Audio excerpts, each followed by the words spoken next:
तो इस पूरे मुद्दे ते गलबात करने लई साडे नाल खास मेहमान जुड़ चुके हैं। उन्हां नाल तुहाडा तारुफ कराने आ। साडे नाल अकाली दल दे NK शर्मा, कांग्रेस दे वलों दी डॉक्टर राजकुमार वेरका, अपना पंजाब पार्टी वलों HS किंगरा अते BJP वलों मनजीत सिंह राय जुड़े ने। तुहाडे सारे मेहमानां दा स्वागत है। मेरा सब तो पहला सवाल NK शर्मा जी तुहाडे तो है कि फर्जी सियासी दलों के जरिए काले धन नूं सफेद करन दे खदशे दे की मायने ने? तुसीं तुहाडी पार्टी इस दे बारे च की सोचदी है? किन्हां ते लगाम लगनी चाहीदी है?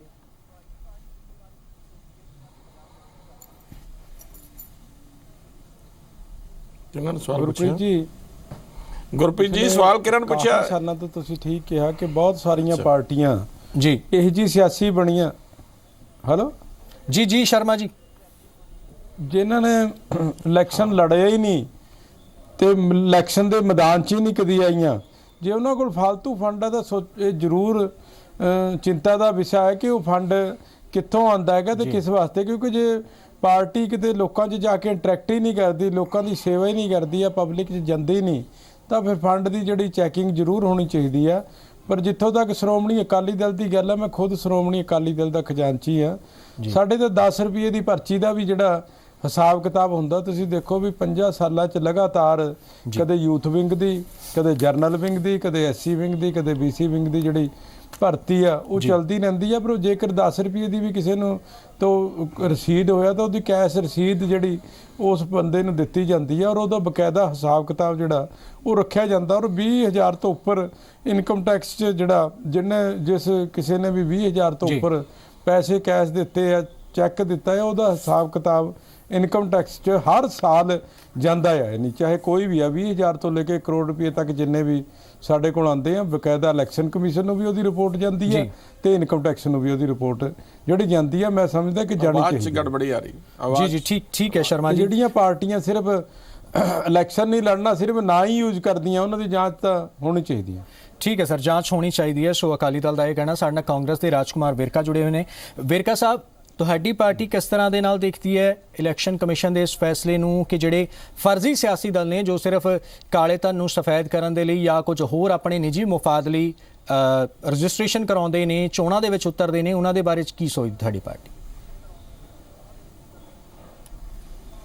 मैं शर्मा जी की गल नाल बिल्कुल सहमत हाँ जी कि जिन्नियां भी सियासी पार्टियां हैगियां सारियां दा अकाउंट जिहड़ा हैगा वो जगजार होना चाहिए जी।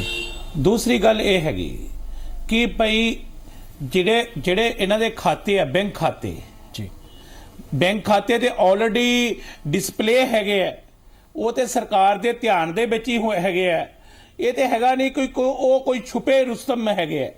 लेकिन मैं ये गल कहना कि इलैक्शन कमीशन ने जिहड़ी चिंता जताई है, इलैक्शन कमीशन की चिंता ते सारा देश नूं इस गल की चिंता सारी सियासी पार्टियों नूं चिंता करनी चाहिए है कि अजिहियां कालियां भेडां ਜਿਹੜੀਆਂ कि इस रूप दे विच आके सही सियासी पार्टियां नूं बदनाम करने का काम तो नहीं कर रही कि किते दूसरी सियासी पार्टियां ने अपनी बी टीम तो नहीं तैयार की। इसका भी ध्यान रखना चाहिए कि कोई ब्यूरोक्रेट या कोई उद्योगपति इन्हां दे पिछे अपने काले धन नूं सफेद तो नहीं कर रहा। मैं बिल्कुल इस खुले मन दे नाल कह रहा, मैं NK शर्मा जी की गल दे नाल 100% सहमत हाँ कि ये बिल्कुल निगाह होनी चाहिए है और जिहड़ी भी कोई काली भेड़ है उसका पता लगना ही चाहिए है जी। ठीक है। सो कांग्रेस भी इस गल दे नाल तवक्को रखती है कि ठीक है कि जो ये हो रहा वो गलत है तो जो सब कुछ है उसनूं जनतक किया जाना चाहिए। तो अजिहियां जिहड़ियां कालियां भेडां ने उन्हां दे बारे विच लोकां नूं भी पता होना चाहिए। HS किंगरा जी, तुहाडी पार्टी किस तरह दे नाल देख रही है? हालांकि वेरका जी ने भी कहा है कि कुछ पार्टियां जो ने अपनियां B टीम्स खड़ियां कर दित्तियां ने फायदा लैण दे लई। देखो गुरप्रीत, ये कोई दो राय नहीं है कि जिहड़ी गिरावट आई है राजनीतिक साडे देश दे विच इसे करके आई है। बाहूबल जिहड़ा इस्तेमाल हुंदा है सियासत दे विच ते एक जिहड़ा अनअकाउंटेड मनी जिहड़ा हैगा, ब्लैक दा जिहड़ा पैसा हैगा वो सियासी पार्टियां दे विच उहदा हिसाब किताब कोई नहीं हुंदा। ये जिहड़ी इलैक्शन कमीशन ने गल कीती है, ये गल सिर्फ वो कीती है जिहड़ा पैसा उन्हां दे कोले आ गया, जिहड़ा पैसा उन्हां ने दर्शा दिता, जिहड़ा पैसा उन्हां ने आपदे बैलेंस शीट दे विच दस दिता। वो जिहड़ियां 260 पार्टियां या 360 पार्टियां जिन्हां ने कोई इलैक्शन नहीं लड़िया तो उन्होंने अकाउंट च पैसा आया है, कित्थों आया है, और बोर्ड ऑफ डायरैक्ट टैक्सेस नूं इलैक्शन कमीशन लिख रहा है ਉਹ ਆਪਣੇ ਆਪ 'ਚ ਇੱਕ ਇਸ਼ੂ ਹੈ, ਲੇਕਿਨ ਸਭ ਤੋਂ ਵੱਡਾ ਇਸ਼ੂ ਇਹ ਹੈ ਕਿ ਜਿਹੜੀਆਂ ਪਾਰਟੀਆਂ ਇਲੈਕਸ਼ਨ ਲੜ ਰਹੀਆਂ ਨੇ ਉਹ ਵੀ ਇੰਨਾ ਪੈਸਾ ਖਰਚਦੀਆਂ ਨੇ। ਤੁਹਾਡੇ ਸਾਹਮਣੇ ਹੁਣੇ ਆਮ ਆਦਮੀ ਪਾਰਟੀ ਦੀ ਗੱਲ ਚੱਲੀ ਸੀ, ਉਹਨਾਂ ਦੇ ਇੱਕ ਕੈਂਡੀਡੇਟ ਨੇ ਕਿਹਾ ਕਿ ਮੈਥੋਂ 1 ਕਰੋੜ ਰੁਪਇਆ ਮੰਗਿਆ ਗਿਆ।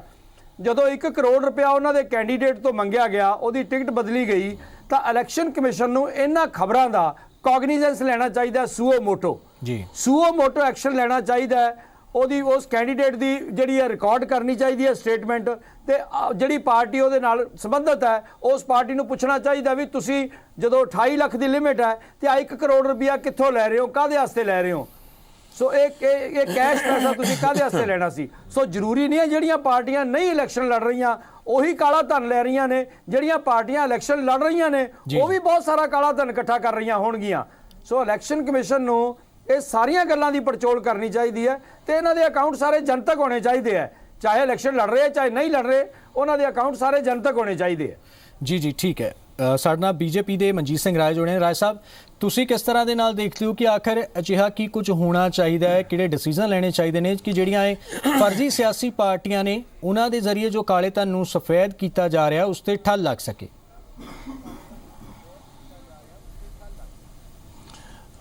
ਗੁਰਪ੍ਰੀਤ ਜੀ, ਇਹ ਬਹੁਤ ਵਧੀਆ ਜਿਹੜਾ ਪ੍ਰਸ਼ਨ ਜੀ ਮਤਲਬ ਉਠਾਇਆ ਗਿਆ ਹੈ ਜੀ।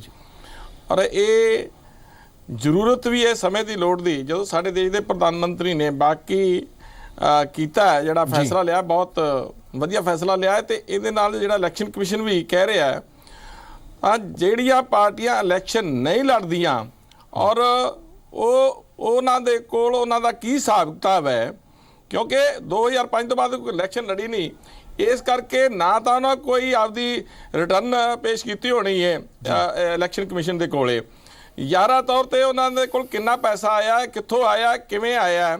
ਜੇ ਰਿਟਰਨ ਭਰਨਗੇ ਤਾਂ ਰਿਟਰਨ ਤੋਂ ਬਾਅਦ ਇਲੈਕਸ਼ਨ ਕਮਿਸ਼ਨ ਜੇ ਇਲੈਕਸ਼ਨ ਲੜਨਗੇ ਤਾਂ ਦੱਸ ਦੇਣਗੇ। ਤਾਂ ਉਹ ਜ਼ਰੂਰੀ ਜਿਹੜਾ ਵੀ ਇਲੈਕਸ਼ਨ ਕਮਿਸ਼ਨ ਨੇ ਜਿਹੜੀ ਲੈਟਰ ਲਿਖੀ ਹੈ ਬਿਲਕੁਲ ਸਰਾਹਨੀय ਹੈ, ਔਰ ਉਹਨਾਂ ਦਾ ਪਤਾ ਲੱਗੇਗਾ ਵੀ ਇਹ ਕਿਹੜੀਆਂ ਪਾਰਟੀਆਂ ਤੇ ਕਿੱਥੋਂ ਇਹਨਾਂ ਨੂੰ ਪੈਸਾ ਆਇਆ ਹੈ ਜੀ, ਔਰ ਪੈਸਾ ਜਮਾ ਹੈ ਕਿੰਨਾ ਹੈ, ਕਿਉਂ ਨਹੀਂ ਰਿਟਰਨ ਕਿਉਂ ਨਹੀਂ ਭਰੀ।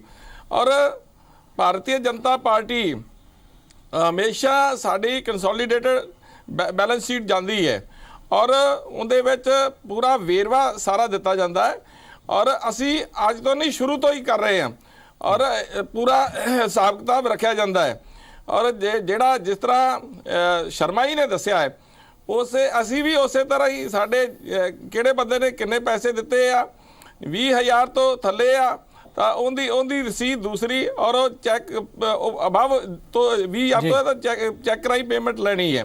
ਸੋ ਇਹ ਜਿਹੜਾ ਪੂਰਾ ਹਿਸਾਬ ਕਿਤਾਬ ਸਾਡੀ ਪਾਰਟੀ ਭਾਰਤੀ ਜਨਤਾ ਪਾਰਟੀ ਰੱਖਦੀ ਹੈ, ਉਹਦੀ ਹਰ ਸਾਲ ਜਿਹੜੀ ਉਹ ਰਿਟਰਨ ਭਰੀ ਜਾਂਦੀ ਹੈ ਔਰ ਇਲੈਕਸ਼ਨ ਕਮਿਸ਼ਨ ਦੇ ਕੋਲ ਇਹ ਜਿਹੜੀ ਹੈ ਉਹ ਫਾਈਲ ਕੀਤੀ ਜਾਂਦੀ ਹੈ। ਸੋ ਜਿਹੜੇ ਪਾਰਟੀਆਂ ਇਸ ਤਰ੍ਹਾਂ ਦੀਆਂ ਜਿਵੇਂ ਵੇਰਕਾ ਸਾਹਿਬ ਨੇ ਕਿਹਾ ਕਾਲੀਆਂ ਭੇਡਾਂ ਬਾਕੀ ਪਾਰਟੀਆਂ ਨੂੰ ਬਦਨਾਮ ਕਰਦੀਆਂ, ਉਹਨਾਂ ਤੇ ਚੈੱਕ ਇਸ ਤਰ੍ਹਾਂ ਦਾ ਲੱਗਣਾ ਚਾਹੀਦਾ ਹੈ।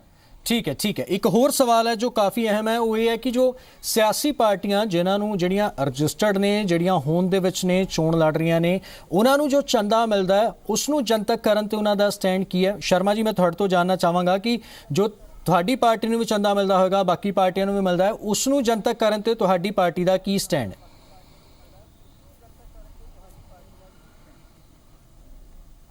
ਦੇਖੋ, ਚੋਣ ਕਮਿਸ਼ਨ ਬਾਲ ਸਾਹਿਬ ਨੇ ਪਹਿਲਾਂ ਵੀ ਕਿਹਾ ਜੋ ਵੀ ਫੈਸਲਾ ਕਰਦਾ ਹੈਗਾ ਸਾਨੂੰ ਰੱਤੀ ਭਰ ਵੀ ਉਸ ਤੇ ਇਤਰਾਜ਼ ਨਹੀਂ, ਕਿਉਂਕਿ ਸਾਡੇ ਕੋਲ ਤਾਂ ਪਹਿਲਾਂ ਹੀ ਅਸੀਂ ਆਲਰੇਡੀ 20,000 ਤੋਂ ਉੱਪਰ ਦਾ ਜਨਤਕ ਕਰ ਹੀ ਰਹੇ ਹਾਂ। ਜੇ 50 ਰੁਪਏ ਵੀ ਉਹ ਕਹਿਣਗੇ ਵੀ ਕਿਤੋਂ ਆਏ ਹੈਗੇ, ਅਸੀਂ ਉਹ ਸਾਰੀਆਂ ਰਸੀਦਾਂ ਸਾਡੇ ਕੋਲ ਬਕਾਇਦਾ ਸਟਾਕ 'ਚ ਹੁੰਦੀਆਂ ਹੈਗੀਆਂ, ਅਸੀਂ ਉਹ ਜਨਤਕ ਕਰ ਸਕਦੇ ਹਾਂ। ਪਰ ਉਹਦੇ ਵਾਸਤੇ ਥੋੜਾ ਜਿਹਾ ਜਿਹੜਾ ਇਨਕਮ ਟੈਕਸ ਨੂੰ ਕੋਈ ਲਿਮਿਟ ਰੱਖਣੀ ਪੈਣੀ ਹੈ, ਕਿਉਂਕਿ ਜੇਕਰ ਆਪਾਂ ਕਹੀਏ ਕਿ 5 ਸਾਲ ਦਾ ਰਿਕਾਰਡ ਵੀ ਆਪਾਂ ਰੱਖ ਲਈਏ ਤਾਂ ਕਈ ਕਮਰੇ ਉਹਨਾਂ ਰਸੀਦ ਬੁੱਕਾਂ ਨਾਲ ਭਰ ਜਾਣਗੇ, ਕਿਉਂਕਿ ਹਰ ਸਾਲ ਲੱਖਾਂ ਦੀ ਗਿਣਤੀ 'ਚ ਜਿਹੜੀ ਮੈਂਬਰਸ਼ਿਪ ਹੁੰਦੀ ਆ ਕਿਸੇ ਪਾਰਟੀ ਦਾ ਵੀ ਆਪਾਂ ਲਾ ਲਈਏ, ਜੇ ਆਪਾਂ ਪਿਛਲੇ ਸਾਲਾਂ ਦੀ ਗੱਲ ਲਾ ਲਈਏ ਤਕਰੀਬਨ ਮੇਰੇ ਖਿਆਲ 13-14 ਲੱਖ ਦੀ ਭਰਤੀ ਜਿਹੜੀ ਪੰਜਾਬ 'ਚ ਹੋਈ ਆ, ਕੁਝ ਯੂਥ ਦੀ ਹੋਈ ਆ, ਕੋਈ ਐਸਸੀ ਵਿੰਗ ਦੀ ਹੋਈ, ਕੁਝ BC ਵਿੰਗ ਦੀ ਹੋਈ ਆ। ਇਸ ਕਰਕੇ ਇੱਕ ਲਿਮਿਟ ਤੱਕ ਜਿਹੜਾ 5-4 ਸਾਲ ਲਈ ਰਿਕਾਰਡ ਜਿਹੜਾ ਇੰਨਾ ਭਰ ਕੇ ਰੱਖਿਆ ਜਾ ਸਕਦਾ। ਬਾਕੀ ਸਾਡੀ ਪਾਰਟੀ ਨੂੰ ਕਿਸੇ ਤਰ੍ਹਾਂ ਦਾ ਬਈ ਕੋਈ ਇਤਰਾਜ਼ ਨਹੀਂ, ਔਰ ਮੈਂ ਤਾਂ ਧੰਨਵਾਦੀ ਹਾਂ ਮੋਦੀ ਜੀ ਨੇ ਜਿਹੜਾ ਇਲੈਕਸ਼ਨਾਂ 'ਚ ਕਾਲਾ ਧਨ ਬਹੁਤ ਚੱਲਦਾ ਸੀਗਾ, ਸਹੀ ਟਾਈਮ ਤੇ ਸਹੀ ਡਿਸੀਜਨ ਲਿਆ। ਮੈਂ ਸਮਝਦਾ ਕਿ ਕਾਲਾ ਧਨ ਬੈਂਕਾਂ 'ਚੋਂ ਜਿਹੜੇ ਪੈਸਾ ਵਿਡਰਾ ਕਰਨਾ ਹੀ ਹੁਣ 2 ਮਹੀਨੇ ਔਖਾ ਹੋ ਜਾਣਾ। ਇੱਕ ਅਕਾਊਂਟ 'ਚੋਂ 1 ਲੱਖ ਤੋਂ ਉੱਪਰ ਜਿਹੜਾ ਵਿਡਰਾ ਨਹੀਂ ਹੋ ਸਕਦਾ 30 ਤਰੀਕ ਤੋਂ ਬਾਅਦ। ਐਕਸਚੇਂਜ ਤਾਂ ਜਿਹੜਾ ਪੈਸਾ ਹੁਣ ਹੋ ਹੀ ਨਹੀਂ ਰਿਹਾ, ਵਿਡਰਾ ਕਰਨਾ ਤਾਂ 1 ਲੱਖ ਰੁਪਇਆ ਇੱਕ ਅਕਾਊਂਟ 'ਚੋਂ ਮੈਕਸਿਮਮ ਨਿਕਲ ਸਕਦਾ ਹੈਗਾ। ਸੋ ਮੈਂ ਸਮਝਦਾ ਕਿ ਇਹਦੇ ਨਾਲ ਇਲੈਕਸ਼ਨਾਂ ਦੇ ਖਰਚੇ ਵੀ ਜਿਹੜੇ ਬਚਣਗੇ, ਜਿਹੜੀ ਸਾਫ਼ ਸੁਥਰੀ ਪੋਲਿਟਿਕਸ ਵੀ ਦੇਸ਼ 'ਚ ਆਏਗੀ, ਕਾਲਾ ਧਨ ਵੀ ਜਿਹੜਾ ਖਤਮ ਹੋਇਆ ਔਰ ਉਸ ਦੇ ਰਿਜ਼ਲਟਾਂ ਕਿ ਚੰਡੀਗੜ੍ਹ 'ਚ ਆਪਾਂ ਸਵੀਪ ਕੀਤਾ ਹੈਗਾ ਇਸ ਵਾਰ। ठीक है वेरका जी, कांग्रेस की सोचती है जी शर्मा जी, मैं वेरका जी तो जवाब लेना ਉਹਦਾ ਨਤੀਜਾ ਆ जी। वेरका जी, कांग्रेस की सोचती है कि जो सियासी पार्टियां नूं जिहड़ा चंदा मिलता है उसनूं जनतक करना चाहिए, की प्रक्रिया अपनानी चाहिए है कि जिस दे नाल इह स्पष्ट हो सके कि जो पार्टी फंड लै रही है या चंदा लै रही है वो सही तरीके दे नाल उसको आ रहा है, सही प्रक्रिया दे नाल आ रहा है। देखो ये गल सही है कि कोई भी प्रक्रिया अपनाओ जी, वो मैं गल कहना कि जग जाहर और क्रिस्टल क्लीयर होनी चाहिए है, लोगों तक ये गल जानी चाहिए है। और दूसरी गल मैं ये गल कहना चाहता है कि ये सरकारां दे कोल ये नहीं कि इसकी इन्फॉर्मेशन नहीं है जी। सरकारां कोल इसकी इन्फॉर्मेशन हैगी है। अगर सरकार चाहे किसी का भी ऑडिट करना ਤੇ 3 ਮਿੰਟ ਦਾ ਕੰਮ ਹੈਗਾ, ਉਹ ਆਡਿਟ ਕਰ ਲਵੇ। ਮੈਂ ਇਹ ਗੱਲ ਕਹਿਣਾ ਕਿ ਇਲੈਕਸ਼ਨ ਕਮਿਸ਼ਨ ਨੇ ਅਗਰ ਇਸ ਗੱਲ ਨੂੰ ਯਾਦ ਕਰਾਇਆ, ਇਹ ਚੰਗਾ ਗੱਲ ਹੈ। ਔਰ ਸਿਆਸੀ ਪਾਰਟੀਆਂ ਦਾ ਵੀ ਮੈਂ ਧੰਨਵਾਦ ਕਰਦਾ ਕਿ ਹਰ ਇੱਕ ਨੇ ਕਿਹਾ ਵੀ ਨਹੀਂ ਇਹ ਬਿਲਕੁਲ ਠੀਕ ਹੈ। ਅਗਰ ਇਲੈਕਸ਼ਨ ਕਮਿਸ਼ਨ ਦੀਆਂ ਹਦਾਇਤਾਂ ਅਨੁਸਾਰ ਇਹ ਗੱਲ ਨੂੰ ਮੰਨ ਕੇ ਕੋਈ ਵੀ ਡਿਪਾਰਟਮੈਂਟ ਕਿਸੇ ਵੀ ਪੇਪਰ ਨੂੰ ਕਿਸੇ ਵੀ ਪਾਰਟੀ ਨੂੰ ਚੈੱਕ ਕਰਨਾ ਚਾਹੁੰਦਾ ਹੈ, ਉਹ ਜ਼ਰੂਰ ਚੈੱਕ ਕਰੇ ਔਰ ਉਹਦੇ ਵਾਸਤੇ ਕਿਸੇ ਨੂੰ ਆਬਜੈਕਸ਼ਨ ਨਹੀਂ ਹੋਣਾ ਚਾਹੀਦਾ। ਦੂਸਰੀ ਗੱਲ ਮੈਂ ਗੱਲ ਕਹਿਣਾ ਚਾਹਨਾ, ਖਿੰਗਰਾ ਸਾਹਿਬ ਨੇ ਇੱਕ ਬੜਾ ਖੁੱਲ ਕੇ ਇੱਕ ਗੱਲ ਕਹੀ ਵੀ ਕੁਝ ਲੋਕ ਕੁਝ ਪਾਰਟੀਆਂ ਜਿਹੀਆਂ ਹੈਗੀਆਂ, ਉਹਨਾਂ ਨੇ ਖਾਸ ਕਰਕੇ ਜ਼ਿਕਰ ਆਮ ਆਦਮੀ ਪਾਰਟੀ ਦਾ ਕੀਤਾ ਹੈ। ਉਹਨਾਂ ਨੇ ਕਿਹਾ ਕਿ ਭਈ ਉੱਥੇ ਕੈਂਡੀਡੇਟ ਖੜਾ ਹੋ ਕੇ ਕਹਿ ਰਿਹਾ ਵੀ ਜੇ ਤੂੰ ਇਲੈਕਸ਼ਨ ਲੜਨਾ ਹੈ ਤੇ 1 ਕਰੋੜ ਰੁਪਇਆ ਪਹਿਲੇ ਜਮ੍ਹਾਂ ਕਰਵਾ। ਬਈ ਇਲੈਕਸ਼ਨ ਕਮਿਸ਼ਨ ਦੀ ਡਿਊਟੀ ਬਣਦੀ ਹੈ ਕਿ ਉਹਨਾਂ ਲੋਕਾਂ ਦੇ ਉੱਪਰ ਨਿਗਾਹ ਰੱਖੇ, ਉਹਨਾਂ ਦਾ ਪਤਾ ਕਰੇ ਔਰ ਉਹਨਾਂ ਨੂੰ ਸਮਨਿੰਗ ਕਰੇ ਔਰ ਉਹਨਾਂ ਦੀ ਇਨਕੁਆਇਰੀ ਕੰਡਕਟ ਕਰਾਵੇ ਔਰ ਉਹਨਾਂ ਦੇ ਖਿਲਾਫ ਕਾਰਵਾਈ ਕਰੇ। ਕਿਉਂਕਿ ਜਿਹੜੀਆਂ ਗੰਦੀਆਂ ਮਛਲੀਆਂ ਇਹ ਆਣਗੀਆਂ, ਇਹ ਸਿਸਟਮ ਨੂੰ ਗੰਦਾ ਕਰਨਗੀਆਂ।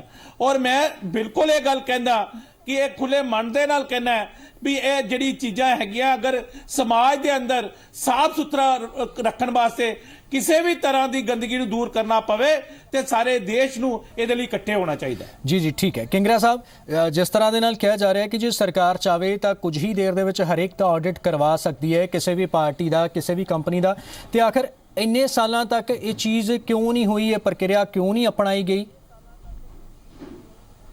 ਵੀ ਕਿ ਇਸ ਦੇ ਪਿੱਛੇ ਵੀ ਕੋਈ ਸਿਆਸੀ ਵਜ੍ਹਾ ਹੀ ਮੰਨੀ ਜਾ ਸਕਦੀ ਹੈ ਤੁਹਾਡੇ ਵੱਲੋਂ? ਜਿਹੜੀ ਵੇਰਕਾ ਸਾਹਿਬ ਨੇ ਗੱਲ ਕੀਤੀ ਹੈ ਨਾ ਆਡਿਟ ਦੀ, ਜੀ ਜਿਹੜੀ ਆਡਿਟ ਦੀ ਗੱਲ ਮੰਨੀ ਜਾਂਦੀ ਹੈ ਨਾ, ਇਹ ਗੱਲ ਮੈਂ ਮੰਨਣ ਨੂੰ ਤਿਆਰ ਨਹੀਂ ਆ। ਆਡਿਟ ਤਾਂ ਬੈਲੈਂਸ ਸ਼ੀਟ ਦਾ ਹੀ ਹੋਣਾ ਹੈ। ਉਹ ਬਈ ਬੈਲੈਂਸ ਸ਼ੀਟ ਦਾ ਆਡਿਟ ਕਰਕੇ ਕੀ ਕਰੋਗੇ? ਇਹ ਧਨ ਤਾਂ ਕੈਸ਼ ਆ ਰਿਹਾ ਪਾਰਟੀਆਂ ਕੋਲੇ ਤੇ ਕੈਸ਼ ਜਾ ਰਿਹਾ ਹੈਗਾ। ਇਲੈਕਸ਼ਨ ਕਮਿਸ਼ਨ ਨੇ ਬਹੁਤ ਵਾਰੀ ਇਲੈਕਸ਼ਨਾਂ ਦੇ ਦੌਰਾਨ, ਮੈਂ ਇਲੈਕਸ਼ਨ ਅਬਜ਼ਰਵਰ ਵੀ ਰਿਹਾ ਗੁਜਰਾਤ ਦੇ ਵਿੱਚ, ਮੈਂ ਇਲੈਕਸ਼ਨਾਂ ਦੇ ਵਿੱਚ ਇਲੈਕਸ਼ਨ ਅਬਜ਼ਰਵਰ ਵੀ ਰਿਹਾ।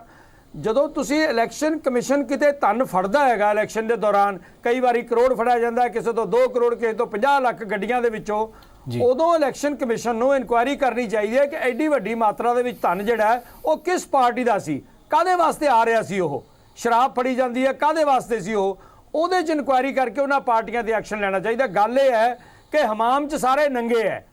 ਇਸ ਕਰਕੇ ਜਿਨ੍ਹਾਂ ਲੋਕਾਂ ਨੇ ਪੈਸਾ ਲੈਣਾ ਹੈ, ਜਿਨ੍ਹਾਂ ਲੋਕਾਂ ਨੇ ਫੈਸਲਾ ਲੈਣਾ ਹੈ ਕਿ ਇਹ ਕੰਮ ਹੋਣਾ ਚਾਹੀਦਾ ਹੈ, ਉਹ ਲੋਕ ਜਿਹੜੇ ਆ ਉਸੇ 'ਚ ਇਨਵੋਲਵਡ ਹੈ। ਸੋ ਇਲੈਕਸ਼ਨ ਕਮਿਸ਼ਨ ਨੂੰ ਸਖਤੀ ਨਾਲ ਪੇਸ਼ ਆਉਣਾ ਚਾਹੀਦਾ ਹੈ ਇਸ ਮਾਮਲੇ ਦੇ ਵਿੱਚ। ਖਾਸ ਕਰਕੇ ਜਿਹੜਾ ਕਾਲਾ ਧਨ ਹੈ, ਜਿਹੜਾ ਬੈਲੈਂਸ ਸ਼ੀਟ ਦੇ ਵਿੱਚ ਧਨ ਆ ਗਿਆ, ਉਹਦਾ ਤਾਂ ਫਰਕ ਹੀ ਕੋਈ ਨਹੀਂ ਪੈਂਦਾਗਾ, ਜਦੋਂ ਮਰਜ਼ੀ ਆਡਿਟ ਕਰ ਲਓ। ਜਿਹੜਾ ਬਿਨਾਂ ਬੈਲੈਂਸ ਸ਼ੀਟ ਤੋਂ ਲੋਕੀ ਆਪਦੇ ਘਰਾਂ ਦੇ ਵਿੱਚ ਸਟੈਕ ਕਰੀ ਬੈਠੇ ਆ ਕਰੋੜਾਂ ਰੁਪਈਆ, ਜਿਹੜਾ ਵੰਡਿਆ ਜਾਂਦਾ ਹੈਗਾ ਵੋਟਾਂ ਖਰੀਦਣ ਵਾਸਤੇ, ਜਿਹੜਾ ਵੰਡਿਆ ਜਾਂਦਾ ਹੈ ਸ਼ਰਾਬ ਖਰੀਦਣ ਵਾਸਤੇ, ਜਿਹੜਾ ਵੰਡਿਆ ਜਾਂਦਾ ਐਕਸੈਸ ਐਕਸਪੈਂਡੀਚਰ ਵਾਸਤੇ, ਉਸ ਪੈਸੇ ਦਾ ਕੀ ਕੀਤਾ ਜਾਵੇ? ठीक है सो तुसी जो सवाल चुके ने वो वाजिब ने। पार्टियां एक तो अपने आप मैं सर ਤੁਹਾਨੂੰ ਰੋਕਣਾ ਚਾਹਾਂਗਾ, ਇੱਕ ਵਕਫੇ ਲਈ ਰੁਕਣਾ ਹੋਵੇਗਾ।